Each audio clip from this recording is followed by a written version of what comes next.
Oh, oh my God, my stomach. I can't breathe. You can't breathe? Why? What's wrong? What's the matter? I think I had way too many rice. And I also think I had too many waters. Do you mean too much water or too much rice? Do you ever mix up these two English quantifiers, much and many? If so, well, you're not alone.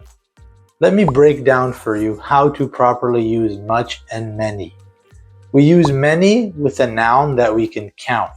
So, I had many bananas, I had many apples. Bananas and apples can be counted. We cannot say, I ate much bananas and much apples because they're countable nouns. So only use many if the noun you want to use it with can be counted. So I can say 1 banana, 2 banana, 3 banana. Therefore, it's a countable noun. I cannot say 1 rice, 2 rice. We have a grain of rice. I cannot say 1 water, 2 water. We have bottles of water. So liquids are usually not countable. So they're a non-count noun. For that reason, we would use much. So we want to use the quantifier much with non-countable nouns. Up here, you'll see a list of non-countable nouns. There are many more.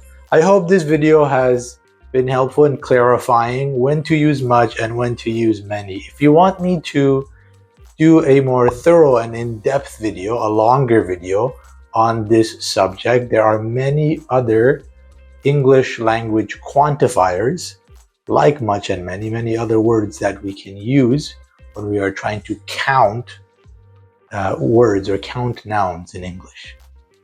As always, make sure to follow my YouTube channel and my Instagram as well as my Facebook page for more short and long videos about different topics and issues that can help you improve your English.